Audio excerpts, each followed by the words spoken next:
편의점 개수는 약 5만여 개로 한 예비 창업자는 큰 재산상 손실을 입을 수밖에 없는 거고요. 커다란 회사가 제공하는 자료도 신뢰할 수가 있는 거네요. 네, 이처럼 편의점은 가맹계약 해지하기가 쉽지가 않습니다. 위약금도 상당하고요. 예비 창업자들은 각별한 주의를. 가맹점에 불가피한 사정이 생긴다면 해주고 싶을 것 같은데요. 가맹본부에게도 손실이 큽니다. 가맹본부들도 많은 자정 노력을 했는데요. 최근에 경쟁이 극심해지면서 또 이를 회피하려는 시도 또한 빈번하게 이루어지고 있습니다. 네, 그래도 창업에 많은 주의를 기울여야겠습니다. 저도 창업에 관심이 많은데 정말 주의할 부분이 많은 것 같네요. 그럼 편의점 창업을 결심한 예비 창업자들은 뭐부터 해야 할까요? 예, 제 생각에는 편의점 가맹본부 정보공개서부터 살펴보는 게 순서가 아닐까 합니다. 정보공개서요? 제가 들어본 것 같긴 한데 한번 거래사님께서 설명을 좀 해주시죠.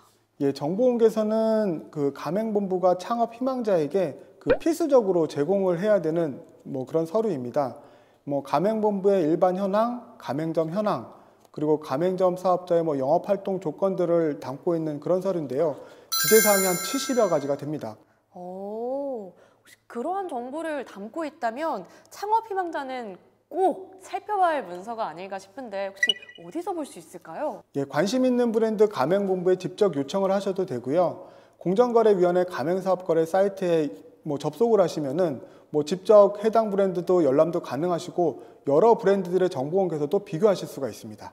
무척 좋은 방법이네요. 그렇다면 공정거래위원회 가맹사업거래 사이트에서 편의점 정보공개서를 한번 열람해 볼까요? 예, 같이 한번 보시죠.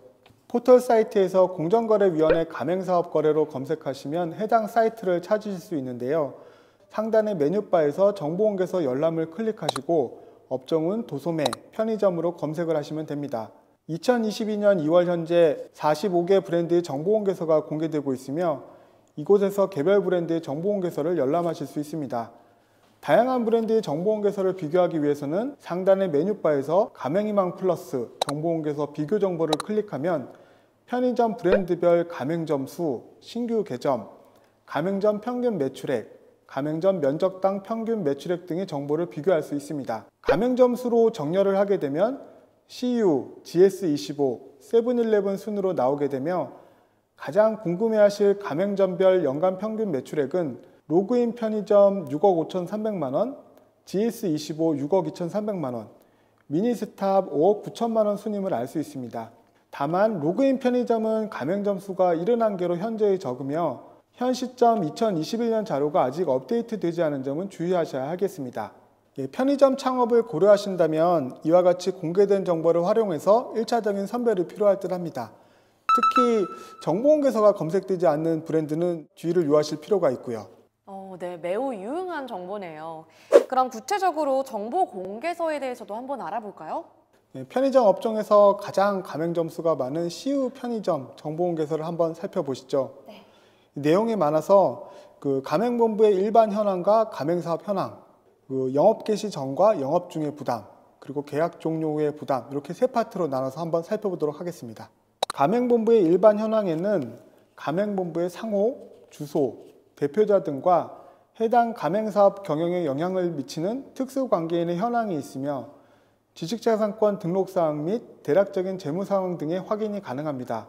여기에서는 가맹본부의 요약된 재무제표 등을 통해 회사의 재무 상황을 엿볼 수 있으며 지식자산권 확보 현황 또한 잘 살펴보셔야겠습니다. 간혹 상표권도 보유하지 않은 채 사업 전개를 하는 가맹본부 또한 있으니 주의하셔야 합니다. 가맹본부의 가맹사업 현황에는 해당 영업휴지의 히스토리와 함께 가맹점의 신규 개점, 계약 종료, 계약 해지, 명의 변경 등과 같은 변동사항, 그리고 바로 전 사업연도 기준 지역별 가맹점의 평균 매출액 등으로 구성되어 있습니다. 이 파트에서는 최근 3년간 가맹점 수의 변동과 함께 가맹점 평균 매출액이 중요하다고 볼 수 있겠습니다. 가맹점의 평균 매출액은 매우 중요해 보이는데 가맹점 수의 변동은 어떤 의미에서 중요한 걸까요? 가맹점 수의 변동을 보면 해당 업종 및 브랜드가 라이프 사이클상 어느 지점에 와 있는지를 가늠할 수가 있습니다.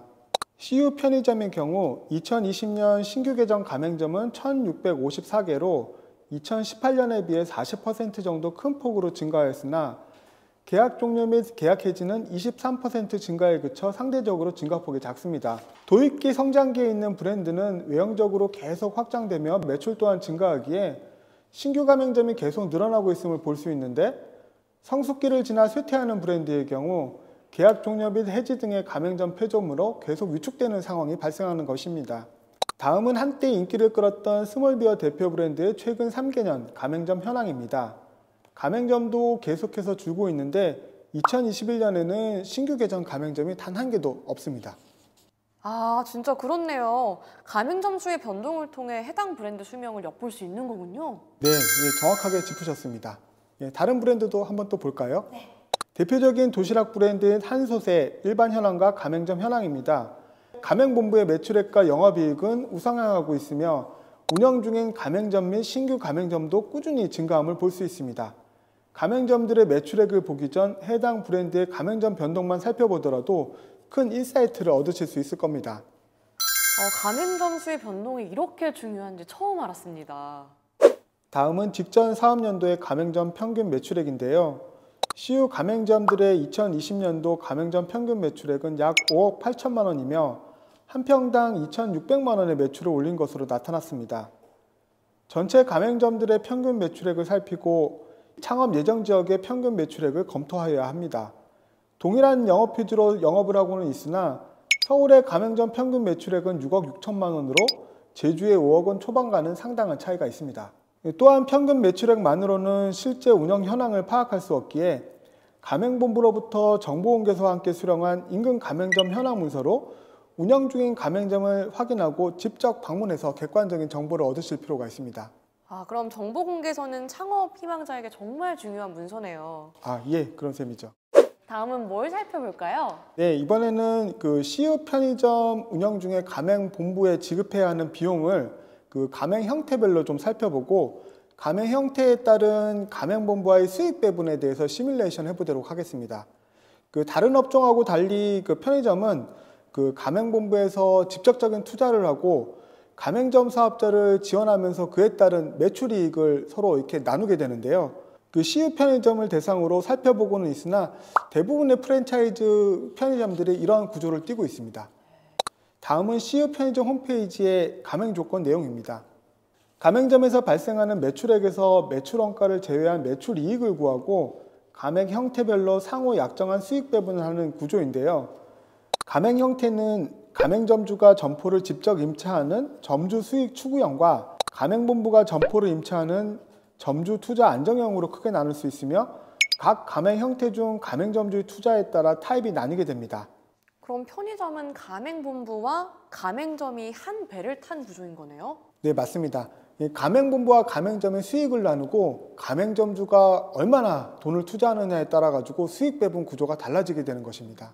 가맹점주 투자 비용이 가장 많은 점주 수익 추구형의 수익 배분은 가맹점주가 65에서 80%, 가맹본부가 20에서 35%이며 가맹점주 투자 비용이 가장 적은 점주 투자 안정형의 수익 배분은 가맹점주가 50에서 68%, 가맹본부가 32에서 50%로 나타나 있습니다.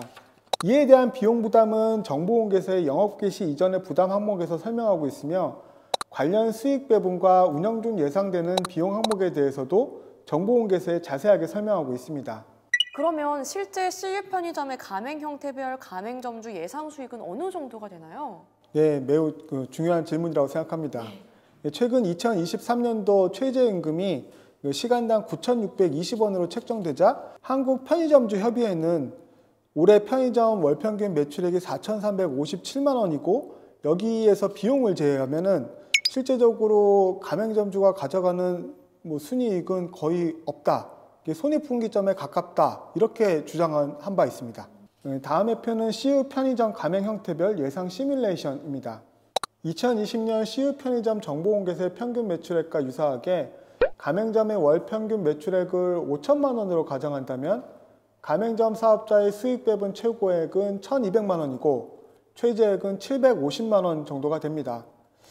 가맹본부로부터 최종 정산을 받은 이 수익 배분액으로 인건비, 임대료, 수도 관할비 등의 비용을 지출하고 남은 금액이 이제 가맹점주의 영업이익이 되는데요.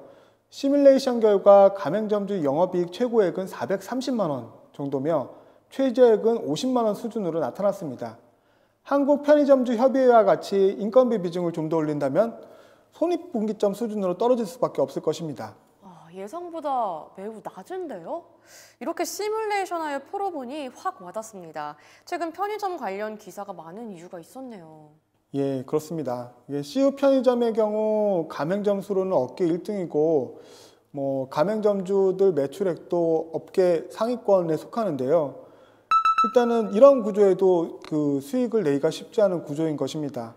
특히 가맹본부에서 점포를 임차하는 경우에는 더 수익을 내기가 좀 힘든 구조라서 가맹점주들은 각별한 주의가 필요할 것 같습니다. 네, 설명을 드리니 정말 심사숙고해서 창업 여부를 결정해야겠네요.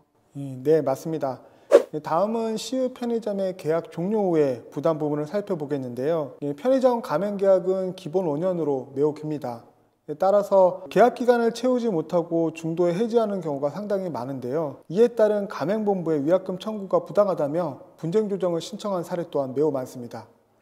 이전 영상에서도 살펴보셨듯이 허위 과장된 정보 제공 금지 의무 위반에 이어 두 번째로 많았습니다. CU 편의점 정보 공개서에도 가맹점 사업자의 개점 전 중도 해지, 계약 중 중도 해지, 가맹 계약 위반에 따른 중도 해지로 세분화하여 적시하고 있으며 이외 가맹점 운영권 양도 시의 부담, 겸업 금지, 계약 종료 후의 조치 사항, 계약 갱신 거절, 계약 해지 사유 등 다양한 의무 규정들을 두고 있습니다. 가맹점 사업자가 지켜야 하는 의무가 매우 많네요. 예, 그렇습니다. 그러한 의무에 따른 배상 책임 또한 상당한데요. 예를 들어서 한번 살펴보도록 하겠습니다. 평균적인 매출을 올리고 있는 20평 규모의 CU 편의점 가맹점을 계약 기간 5년 중 절반만 하고, 그러니까 2년 반 정도가 되겠죠. 2년 반 정도를 운영을 하고 계약을 해지한다면 가맹점 사업자는 어느 정도 가맹본부에 배상을 해야 될까요? 전혀 가늠이 안 되는데요. 한 1,000만 원 정도 될까요? 그럴까요? 예, 한번 보시죠. 이전 영상의 시뮬레이션에서 가맹 스스로 최저액이 300만 원이었는데요. 이를 기준으로 해가지고 정보공개서를 참고해서 한번 산출을 해보도록 하겠습니다. 단순 산술 평균에서 계산한 것이지만 위에 각 항목을 모두 더하면 3,635만 원으로 계약 해지의 의지가 있어도 계약을 해지하지 못하는 것입니다. 제 예상의 3배가 넘어버리네요. 얼마 전에 영업 위약금을 부과하면 안 된다는 기사를 본 것 같은데 이게 사실이 아닌가요? 사실은 맞죠. 사실은 맞고 2020년 가맹사업법 시행령이 개정되면서 가맹본부에 부당한 영업위약금 부과가 금지가 되었는데요. 이는 시뮬레이션의 예에는 해당이 되지 않습니다. 영업위약금 부과행위 금지는 가맹점이 개전해서 1년 동안 운영한 평균 매출액이 가맹본부가 제공한 예상 매출액 산정서에 최저액에 미달했을 경우에 해당이 되는 것으로 위의 시뮬레이션에는 해당이 되지 않습니다. 실제 가맹본부가 무상으로 제공한 인테리어라든지 관련 집기들 이런 부분의 잔존가액이라든지 철거비 관련 이런 부분들은 가맹본부에 배상을 해야 되는 것이고요. 이렇게 되면은 예상했던 것보다 훨씬 높은 위약금이 나올 수밖에 없는 것이고 가맹본부의 굴레에서 벗어나기가 어렵게 되는 것입니다. 가맹점 사업자는 초기 사업 투자 비용 대신에 5년이라는 시간을 투자하는 것이고 이런 까닭에 가맹점 사업자는 여러 공개된 서류로 창업에 대해서 심사숙고해야 되는 것입니다. 말씀을 들으면 들을수록 정말 머리가 아픈데요. 저한테 허위 과장된 정보를 주는 건 아니시죠? 별 말씀을요. 모두 정보공개서에 나와 있는 부분인데 창업 희망자들이 많이 간과하는 듯합니다. 이건 알 것 같아요. 매출액에 관한 서류인 것 같아요. 가장 기준 있게 검토해야 할 예상 매출액에 관한 사항이 있습니다. 반드시 확인해야 될 것만 같습니다. 가맹본부들은 실제 운영되는 가맹점 매출액을 활용한 방식이 상대적으로 가맹점 규모가 작아서 그 편의점이 월등히 높습니다. 단위 면적당 매출액은 오히려 A 편의점이 높네요. 수도권에서 공격적으로 영업을 하면서 여러 분쟁 사례들이 많이 생겼습니다. 가맹점주, 가맹본부 차이점이 있어요. 실제적으로 운영되는 많은 매장들이 가맹점이라고 보시면 됩니다. 저런 생각이 같으시네요.